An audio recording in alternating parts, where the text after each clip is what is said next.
श्रावण महिन्यानिमित्त सुप्रसिद्ध राजज्योतिषांत्रिक श्री माधव गुरुजी यांचा खास उपक्रम श्रावण सत्संग आणि साधना। ओम नीलांजनं समाभासं रविपुत्रं यमग्रजं छायामार्तंड संभुतं तं नमामि शनैश्चरम्। ओम शं शनैश्चराय नमः। ओम सच्चिदानंद सद्गुरु श्री साईनाथ भगवान की जय। ओम साईराम। आजच्या सत्संगाला सुरुवात करायच्या अगोदर आवर्जून तुम्ही सगळेजण सत्संगाचा अनुभव घेताय आणि प्रत्येकजण सत्संग बघताय आणि तुमच्या मनातल्या ज्या काही शंका आहेत त्या शंका देखील विचारताय आणि त्याचा शक्य तेवढा पाठपुरावा आपण करतोय म्हणजे आणि त्याची उत्तरही तुम्हाला मिळत आहेत हे ऐकून मला खूप आनंद वाटतो आणि तुमचा असाच सहभाग याच्यामध्ये राहिला पाहिजे। आणि त्याचबरोबर हे प्रचार प्रसाराचं काम आहे, त्याबरोबर तुम्ही हा तुमच्या संपूर्ण ग्रुपमध्येही शेअर करा सत्संग, जेणेकरून या श्रावण महिन्यामध्ये जास्तीत जास्त लोक त्याचा लाभ घेऊ शकतील। यूट्यूबवर प्रतिभा ॲस्ट्रॉलॉजी रिसर्च सेंटर चॅनलवरती तर अपलोड आहेच म्हणजे, परंतु तुम्ही देखील या गोष्टीच्या प्रचारामध्ये कुठे मागे राहू नका ही माझी तुम्हाला पूर्णपणे विनंती। पुन्हा एकदा तुम्हाला आठवण करून देतो की श्रावण महिन्यामध्ये सर्वश्रेष्ठ दान जे असतं ते म्हणजे ज्ञानदानाचं असतं। श्रावण महिना हा दानाचा महिना आहे आणि या दानाच्या महिन्यामध्ये आपल्या हातून ते ज्ञान प्राप्त होत असताना आपण निश्चितपणे प्रचार प्रसाराला मदत केली तरीही त्याचं पूर्ण पुण्य आपल्याला मिळेल। तेव्हा आपण शक्य तेवढा प्रचार या सत्संगाचा करावा ही नम्र विनंती। आज सत्संगाला सुरुवात करत असताना जसं कार्तवीर्य आणि भगवान दत्तात्रय गुरु हे दोघंजणं फिरत असताना सहस्रार्जुनाला म्हणले, हे सहस्रार्जुना हा बघ समोर काय दिसतोय, तर केवढा मोठा चंद्र दिसतोय आणि त्या चंद्राचं तेज बघ किती सुंदर आहे, त्या चंद्राची शीतलता बघ किती सुंदर आहे। हा सगळा भाग ते कार्तवीर्याला सांगतायत आणि कार्तवीर्य देखील त्या चंद्राकडे बघून अतिशय असा मोहक झालेला आहे आणि त्या चंद्राकडे बघून अतिशय प्रसन्नता त्याला वाटते आणि मग तो भगवान दत्तात्रय गुरूंना विचारतोय की मला जे माहिती आहे ते खरं आहे का, मी जे ऐकलं आहे ते खरं आहे का। ते म्हणले तू काय ऐकलं आहे, तर ते म्हणले की मला असं माहिती आहे की चंद्र हा तुमचा भाऊ आहे। त्यावेळेला भगवान दत्तात्रय गुरु हसले आणि म्हणले की हो, म्हणजे की तो माझा भाऊ आहे आणि चंद्र हा म्हणजे की जसं आपल्याला सगळ्यांना माहिती आहे की अनुसया आणि आत्री यांचे दत्त हे पुत्र आहेत, त्याबरोबर अनुसया आत्री यांना एकूण 2 मुलं अजूनही आहेत, म्हणजे एकूण 3 मुलं आहेत ज्याच्यामध्ये भगवान दत्तात्रय आहेत आणि त्याच्या अगोदर त्यांच्या याच्यामध्ये चंद्राचा जन्म झालेला आहे, म्हणजे त्यांचा एक भाऊ जो आहे तो चंद्र आहे। आणि मग तो चंद्र मी ऐकलेला आहे तो खरं आहे का, जो तुमचा भाऊ आहे म्हणून। तर म्हणले हो बिलकुल, तू जे ऐकलंस ते खरं आहे, चंद्र हा माझा एक भाऊ आहे आणि त्या भावा म्हणून मी त्याची कधी स्तुती करणार नाही, परंतु त्याच्या गुणांमुळे त्याची स्तुती करायला पाहिजे। आणि कार्तवीर्या तुला काय सांगू की अध्यात्मामध्ये अशा बऱ्याचशा शंका कुशंका मनामध्ये असतात की गुरु करताना गुरु कसा असावा, गुरु कोण असावा, याच्याबद्दलचा भरपूर साऱ्या गोष्टी लिहिलेल्या आहेत, भरपूर साऱ्यातलं मार्गदर्शन केलेलं आहे आणि त्याच्यामध्ये कोण म्हणतात की गुरु हा आहे ना केव्हासुद्धा स्वगोत्री नसावा, म्हणजे की गुरु आपल्या गोत्राचा नसावा असंही काही लिहिलेलं आहे। परंतु मी ज्या वेळेला गुरु करत गेलो ना त्यावेळेला मी चंद्राला सुद्धा गुरु केलं आहे।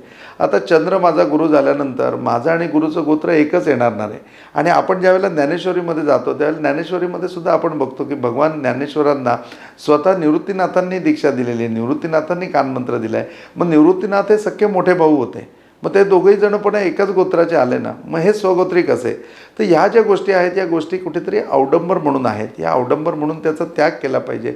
महत्त्वाची गोष्ट ही आहे की आयुष्यामध्ये गुरुची प्राप्ती करून घ्यायला पाहिजे आणि गुरु आयुष्यामध्ये असला पाहिजे। आणि मग तो स्वगोत्री असला काय आणि तो दुसऱ्या गोत्रातला असला काय, तो स्वगोत्री नसावा असावा ह्या सगळ्या गोष्टीमध्ये वेळ घालवण्यापेक्षा गुरु असावा ही महत्त्वाची गोष्ट। अशा प्रकारचा पूर्णपणे त्या ठिकाणी सत्संग कार्तवीर्याबरोबर भगवान श्री दत्तात्रय गुरु करतायत। आणि मग चंद्रापासून तुम्ही काय प्राप्त करून घेतलं, चंद्रापासून नक्की तुम्हाला काय मिळालं ते तुम्ही मला सांगा, असा तो प्रकारची विनवणी त्यांना वारंवार करायला लागला।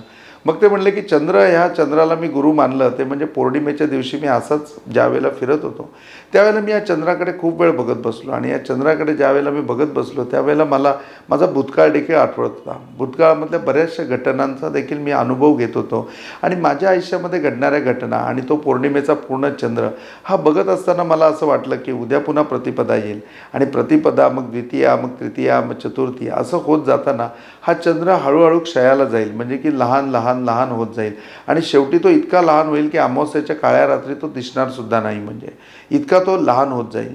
आणि मग हा लहान होत गेलेला चंद्रसुद्धा माझ्या समोर आहे, ती अमावस्येची रात्रसुद्धा माझ्या जवळ आहे आणि मी तर पौर्णिमेच्या रात्री अमावस्येचा विचार का करतोय असा मी एकीकडे विचार करतोय।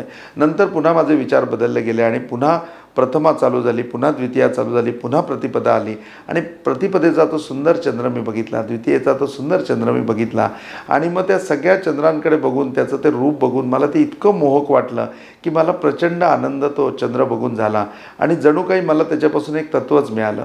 कार्तवीर्या, अरे या चंद्रापासून आपण एक तत्त्व घ्यायला पाहिजे.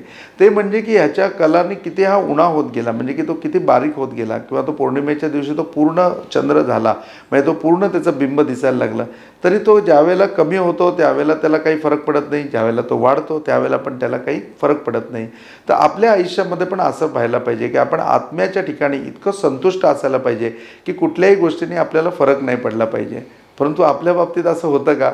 आपल्या बाबतीमध्ये एक छोटीशी घटना जर घडली तर त्या घटनेने आपण डिस्टर्ब होतो, लगेच आपली सगळी वाक्य बदलली जातात, आपला लगेच विश्वास उडतो, आपण लगेच इकडे तिकडे होतो आणि आपल्या जीवनामध्ये पूर्णपणे डिस्टर्ब होतो. आत्ता तर समाजामध्ये आपण ज्यावेळेला वावरतो त्यावेळेला आपल्या लक्षात येतं की डिप्रेशन हा शब्द आपल्याला जणू काही आता शब्दकोशामध्ये ॲडच करून घेतला आहे आपण, की कुठेही आपल्या दिवसभरामध्ये एकदा तरी एक कानावर येतं की अरे तो डिप्रेशनमध्ये गेला आहे, अरे तो प्रचंड डिप्रेशनमध्ये आहे. म्हणजे डिप्रेशन कशामुळे कशाबद्दल येते? एखादी गोष्ट आयुष्यात होत नाही म्हणून त्याच्यानंतर त्या डिप्रेशनचा आता आणखीन एक महाराक्षस तयार झाला आहे, तो म्हणजे एन्झायटी. नाही, मला एवढी एन्झायटी आहे ना की प्रमाणाच्या बाहेर मला फार एन्झायटी होते. हे एन्झायटी म्हणजे काय की मला असं वाटतं की हे नकोच, मी ह्याच्याशी फाईटच करू शकत नाही आणि त्यातून निष्पन्न होणारी आत्महत्या किंवा आत्महत्याचे प्रयत्न, ह्या सगळ्या गोष्टी ज्यावेळेला आपण बघतो ना त्यावेळेला त्या समाजामध्ये आपल्याला निर्माण येतं की अरे खरोखरी कसली या समाजामध्ये अशी कमतरता निर्माण झाली आहे. आज आपण एकीकडे बघितलं तर कम्युनिकेशन आपल्याला असं वाटतं की या लोकांना कमी आहे, परंतु कम्युनिकेशन बघितलं तर सोशल मीडियाच्या माध्यमातून मॅक्झिमम कम्युनिकेशन आहे. सुरुवातीच्या कम्युनिकेशनपेक्षा आत्तापर्यंत कम्युनिकेशन खूप आहे. म्हणजे आपण जर 2 दशकं पाठीमागे गेलो, 20 वर्ष आपण पाठीमागे गेलो तर सोशल मीडिया एवढा ॲक्टिवेट नव्हता. मग सोशल मीडिया जेवढा ॲक्टिवेट नव्हता त्याच्या वेळेला हे काय एन्झायटी प्रकार होता का? हा एन्झायटी प्रकार नव्हता. मग त्यावेळेला काय कम्युनिकेशन होतं ते उलटं लिमिटेड होतं, कमी कम्युनिकेशन होतं. फार फार तर मला वाटतं 20 वर्षापूर्वी जर आपण गेलो तर फोन आपल्या हातामध्ये होते, ते पण म्हणजे की टेलिफोन होते आपल्या हातामध्ये. त्यावेळेला मोबाईल पण कदाचित खूप रेअर आपल्या हातामध्ये होते, नाही तर नव्हतेच. म्हणजे त्या टेलिफोनवरती कम्युनिकेशन राहायचं, म्हणजे कम्युनिकेशन उलटं लिमिटेड होतं. ते लिमिटेड कम्युनिकेशन असतानासुद्धा त्यावेळेला एन्झायटी नव्हती, त्यावेळेला डिप्रेशन इतक्या प्रमाणात नव्हतं. हां, ते नव्हतं असं मी नाही म्हणणार, पण त्याचं प्रमाण 100% कमी होतं. आणि आत्ताच्या बाबतीमध्ये बघितलं तर त्याचं प्रमाण किती वाढलं आहे हे तुम्ही सगळेजण बघता. मग ह्या सगळ्या गोष्टींमध्ये कुठेतरी या तत्त्वाचा प्रचार व्हायला पाहिजे ना, की जो चंद्र आपण रोज बघतोय, जो आकाशामध्ये बघतोय, त्याची शीतलता आपण बघतोय. प्रत्येक कवी ह्या चंद्राचा उल्लेख करायला विसरत नाही. प्रत्येकाच्या आयुष्यामध्ये चंद्र हा मित्र आहे. किती जण असं म्हणतात की माझा मित्र बघा माझ्यासाठी पाण्यामध्ये उतरला आहे. आणि चंद्रावरच्या सुद्धा किती साऱ्या गोष्टी आपण बघितलेल्या आहेत, म्हणजे की चंद्राच्या बाबतीमधल्या खूप साऱ्या गोष्टी आपण ऐकून आहोत किंवा चांदो मामा अशी बरीच गाणी आपण ऐकलेली आहेत. मग आपल्या पूर्वजांनी या चांदोबाच्या एवढ्या कथा आपल्याला का सांगितल्या असतील? या चांदोमामाला मामा बनवून आपल्या आयुष्यामध्ये एवढा का ठेवला असेल? तर त्याच्याकडनं हे तत्त्व कुठेतरी आम्ही घ्यायला पाहिजे होतं. आणि कदाचित हे तत्त्व आता सांगणारी माणसं आपल्यामध्ये राहिली नाही. ही कम्युनिकेशनमधली कमी कुठेतरी आपल्याला म्हणजे मान्य करावी लागेल की खरंच ती माणसं आम्हाला राहिली नाहीत, किंवा ती माणसं असली तरी ती त्यांच्या आयुष्यामध्ये आता इतकी बिझी झालेत सोशल मीडियामुळे की कोणाकडे वेळ नाही की चांदोमामाच का शिकवला, चांदोमामाच्या गोष्टीच का सांगितल्या, चांदोबाच का आवडीन दाखवला, चांदोबाच मित्र म्हणून का संबोधला गेला. तर त्याच्यापासून ते तत्त्व आपण घ्यायला पाहिजे की ते तत्त्व महत्त्वाचं आहे की कुठल्याही गोष्टींनी, म्हणजे चंद्राला बघा तुम्ही की प्रथमाला तो एवढा आहे किंवा द्वितीयाला तो एवढंच आहे, तृतीयाला आणखीन तेवढा आहे, म्हणून त्याच्या आत्म्याला काही फरक पडत नाही. त्याच्या आत्म्याच्या ठिकाणी तो सतेज आहे, तेवढाच तो शीतल आहे. आज असं होतं का की नाही आज प्रतिपदा आहे म्हणून भयंकर गरम होतोय, अजिबात चंद्राची शीतलता नाही ना, किंवा आज समुद्राला भरती खूप कमी आली, अहो आज प्रथम आहे म्हणून प्रतिपदा आहे, चंद्र फार मोठा नाही आहे, त्याची सगळी कार्य तो व्यवस्थित करतोय, सगळी कार्य तो पार पाडतोय. म्हणजे त्याच्या आत्म्याच्या ठाई त्याचं जे तेज आहे, त्याच्या आत्म्याच्या ठाई जे त्याचं स्वरूप आहे, त्या स्वरूपामध्ये कुठेही फरक पडत नाही. आणि हेच तत्त्व या ठिकाणी कार्तवीर्याला दत्तात्रय प्रभू घ्यायला सांगतात की तू जे कार्य घेतलेलं आहे ना त्या कार्याच्या प्रती तत्पर राहा आणि बाकी नको गोष्टींचा विचार करू की कोण तुझ्याबद्दल काय बोलत आहे, कोण तुझ्याबद्दल काय सांगत आहे आणि तुझ्या बाबतीमध्ये काय चाललं आहे, तुझ्या हातामध्ये काय आहे, तुझ्या हातामध्ये काय नाही आहे. ह्या गोष्टीचा विचार नको करू. तुझ्या आत्म्याच्या ठायी सदैव संतुष्ट राहा की तू संपूर्ण आहेस, प्रत्येक गोष्ट तू करायला पूर्ण आहेस आणि तू ह्या पूर्णत्वाला त्या सगळ्या गोष्टी नेशील. हा विचार तुझ्यामध्ये कुठेतरी दडला पाहिजे. आणि दडत असताना पुन्हा मग त्या गोष्टींना पूर्णपणे त्या कार्तवीर्याला समजाव्या. कुठेतरी असं न व्हावं की त्याला त्या शब्दप्रयोगामध्ये तो हरवून जावा आणि मेन उद्देश त्याला समजूच नाही. ह्या सगळा मेन उद्देश सांगण्याकरता प्रभू दत्तात्रयांनी त्यांना अनेक उदाहरणं दिली. त्या उदाहरणामध्ये ते अजून एक सोपं करूनचं उदाहरण मी तुम्हाला सांगतो. एक साधू महाराज होते आणि साधू महाराज म्हणल्यानंतर एक आश्रम स्थापना हा त्यांचा धर्मच असतो. त्याप्रमाणे त्यांनी एक आश्रम स्थापलेला होता आणि त्या आश्रमाची व्यवस्था बघण्याकरता वेगवेगळे शिष्य होते की जे प्रत्येकजण आश्रमाची व्यवस्था बघायचे. आणि एक शिष्य होता तो मात्र गुरुच्या प्ररी अगदी तत्पर की प्रत्येक गोष्टीमध्ये त्यांना मदत करायची. म्हणजे ते उठले की लगेच त्यांच्या खडावा त्यांना नेऊन द्यायच्या की त्यांनी त्या पायामध्ये घालायच्या. नंतर स्वतः जाणून घ्यायचं की आता त्यांना कुठे जायचं असेल, जर त्यांना कुठे बाहेर जायचं असेल तर त्याप्रमाणे त्यांचं उपरणं त्यांना द्यायचं. उद्या त्यांना जर काही कुठला प्रातःविधी किंवा कुठला स्नान वगैरे करायचं असेल तर त्याप्रमाणे त्याची व्यवस्था करायची. या सगळ्या कामामध्ये तो पूर्णपणे अंतर्भूत असायचा आणि ही सगळी कामं तो त्याच्यामध्ये करत राहायचा. आता ही कामं करत असताना त्याच्यामध्ये असं झालं की गुरु स्नानाकरता गेलेले होते आणि स्नानाकरता गेलेले असताना एक मोठा त्या ठिकाणचा व्यक्ती त्या आला आणि त्यांनी विचारलं की महाराज कुठे आहेत म्हणून. ते म्हणले साधू महाराज आत्ता स्नानाकरता गेलेले आहेत, पण आपण बसा म्हणून थोडक्यात वेळात ते येतील म्हणून. तर ते म्हणले की नाही म्हणून, तुम्ही चांगले सुशिक्षित दिसता तर माझा एक संकल्प करा. तर म्हणले काय संकल्प आहे. तर म्हणले ही बघा, ही मी गाय आणलेली आहे आणि ही गाय मला प्रभूंना दान द्यायची आहे, तर ती दान द्यायचा माझा संकल्प करा, मला थांबण्याकरता काही वेळ नाही. मग त्याप्रमाणे त्यांनी लगेच संकल्प तयार करायला घेतला. संपूर्ण तिथी वार सगळ्याचा उल्लेख करून त्यांचं पूर्ण कल्याण व्हावं या कल्याणाने संकल्प केला आणि संकल्पाने ती गाय त्या ठिकाणी दान स्वरूपामध्ये गुरूंकडनं स्वीकारली आणि आपल्या आश्रमामध्ये बांधून ठेवली. आता ती गाय आल्याचा इतका शिष्याला आनंद झाला की काय बास रे बास. आणि मग गुरु स्नान करून आले. स्नान करून आल्यानंतर यांनी मोठ्या कौतुकाने सांगितलं, अहो कळलं का तुम्हाला. म्हणले काय झालं. अहो म्हणले आज आश्रमामध्ये मोठं दान आलं आहे. म्हणले काय दान आलं एवढं. अरे बोलले आज गोदान आलं आहे, एका तुमच्या भक्ताने तुम्हाला गाय दान दिली आहे. ऋषी म्हणले अरे वा, खूप कल्याण होऊ दे त्याचं, त्याच्या सगळ्या पिढ्यांमध्ये आनंद राहू दे, त्याला कुठल्या गोष्टीची कमतरता भासू नये. एवढ्या आशीर्वादाचे 2 शब्द बोलून ते निघून गेले. निघून गेल्याच्या नंतर मग असं आलं की संध्याकाळी प्रभू ज्या वेळेला ध्यानामधनं उठले, ते ध्यानामध्ये उठल्यानंतर लगेच त्यांना 1 ग्लास दूध आलं आणि दूध आल्यानंतर त्यांनी दूध बघितलं आणि त्या शिष्याकडे बघितलं. इतका आनंद. अहो म्हणले दूध प्या. अहो म्हणले बघतोय मी दूध, एवढा पेला पर दूध. अहो म्हणले आश्रमामध्ये गाय आली आहे, गाय आली त्यामुळे दूध आलं आता आश्रमामध्ये. अरे वा वा वा. गुरूंनी पण ते आवडीने दूध प्यायलं. मग त्याच्यानंतर सगळेजण झोपले. दुसऱ्या दिवशी सकाळी उठल्यापासून त्या गाईला स्नान घालणं वगैरे सगळे विधी शिष्याचे चालू झाले. तो गुरुप्रमाणे त्या गाईची पण सेवा करू लागला. आता सेवा करू लागल्याच्यानंतर दुसऱ्या दिवशी सकाळी पण लगेच दूध आलं. सकाळी दूध आल्यानंतर गुरूंना माहिती होतं की आता आपल्या आश्रमामध्ये गाय आहे, त्यामुळे त्यांनी दूध प्राशन केलं. त्याच्यानंतर दुपारी जेवणामध्ये दही आलं. दही बघितल्यानंतर त्यांनाही आनंद झाला की अरे वा, आज जेवणात दही आहे. हो बोले बिलकुल जेवणामध्ये दही आहे. हो आश्रमामध्ये गाय आली आहे. वा वा वा. मग ते झालं. मग संध्याकाळच्या वेळेला अग्निहोत्राला ज्या वेळेला गुरु बसले तर त्याच्या वेळेला लगेच एक ताजी गौरी बनून आली. अरे वा म्हणले, इतकी सुंदर शेणी, इतकी सुंदर गौरी. हो बोले आता आश्रमामध्ये गाय आहे. अरे वा वा वा. त्यांनी लगेच ती अग्निहोत्रामध्ये वापरली आणि त्या अग्नीमध्ये ती प्रज्वलित केली.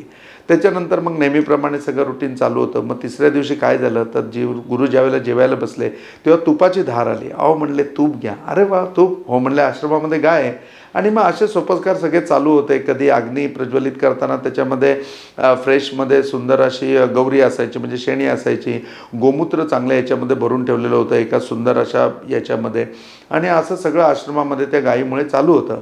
आणि एक दिवस अचानक असेच झालेले होते की ज्या वेळेला ते आंघोळीला गेलेले होते, स्नानाकरता गेलेले होते, गुरु ज्यांनी दान दिलेलं ती व्यक्ती परत आली आणि ती म्हणलं की असं झालेलं आहे की माझा दुधाचा धंदा आहे आणि हा दुधाचा धंदा खूप वाढावा म्हणून मी या ठिकाणी बोललेलो होतो की माझा दुधाचा धंदा खूप वाढला तर मी गाय या ठिकाणी तुम्हाला दानामध्ये देईन. आणि मी गाय तुम्हाला दानामध्ये दिली, माझा व्यवसाय आणखीन वाढला. परंतु आता असं झालं की आता मला दूध कमी पडतं आहे आणि हे दूध कमी पडत असताना मी दुसऱ्या गायी मागवलेल्या पण आहेत, परंतु त्या उशिराने येणार आहेत. तर तोवर ती सगळी जी ग्राहक आहेत माझे त्यांना संतुष्ट करण्याकरता ही गाय मला द्या, काही दिवसांनी मी गाय परत तुम्हाला आणून देईन. आता हा शिष्य होता, समोर दान दिलेली वस्तू परत मागतोय आणि काय वादविवाद आपण करायचा, आपला कशावरही अधिकार नाही, आपण फक्त संकल्प केला आहे. आणि ज्यांनी स्वतःनी गाय दिली होती ती व्यक्ती स्वतः गाय मागायला आली. मग काय करायचं. मग गाय त्यांनी देऊन टाकली. गाय देऊन टाकली आणि तो शांतपणे बसलेला होता. नेहमीप्रमाणे साधू महाराज स्नान करून आले. स्नान करून आल्याच्या नंतर त्यांनी बघितलं की हा एवढंसं तोंड करून बसला आहे. अरे म्हणले काय झालं बाळा, काय एवढं तुझा चेहरा लहान झाला आहे आणि तुझ्या चेहऱ्यावरचं तेज कुठे हरपलं आहे, काय झालं आहे मला सांग पाहू पहिले. मग तो शांतपणे उभा राहिला आणि म्हणला की काय सांगायचं साधू महाराज, काय सांगायचं गुरु महाराज, अहो तो ज्यांनी गोदान केलेलं होतं तो गाय आज काही दिवसाकरता परत घेऊन गेला, आता आश्रमामध्ये गाय नाही, आता काय व्हायचं. ते म्हणले की बरं झालं तो गाय घेऊन गेला, ते यार त्या गायीमुळे किती तुझा वेळ जायचा, सकाळी उठून त्या गायीला स्नान घालायचं, त्या गायीला दुपारी चरायला घेऊन जायचं, त्या गायीला सायंकाळी घेऊन यायचं, त्या गायीचा गोठा व्यवस्थित करायचा, त्या गायीचं वेळच्या वेळी शेण सगळं सावरायचं, त्यानंतर त्याच्या गौरी बनवायच्या, त्या गौरी थापायच्या आणि त्या शेण्या बनवायच्या, एवढ्या सगळ्या कामामध्ये तुझा किती वेळ जायचा. परत सकाळी उठून झाल्याच्या नंतर त्या गायीला पूर्ण पाजवायचं, तिचं दूध काढायचं, एवढ्या सगळ्या कामामध्ये तुझं अध्ययन किती मागे पडलं तुला माहिती आहे का. बरं झालं ती गाय गेली, चल आता उद्या तुझ्या अध्ययनाला आत्तापासून आपण सुरुवात करू आणि जेवढं तुझं अध्ययन बाकी राहिलेलं आहे, जे अपूर्ण राहिलेलं आहे ते आपण पूर्ण करू.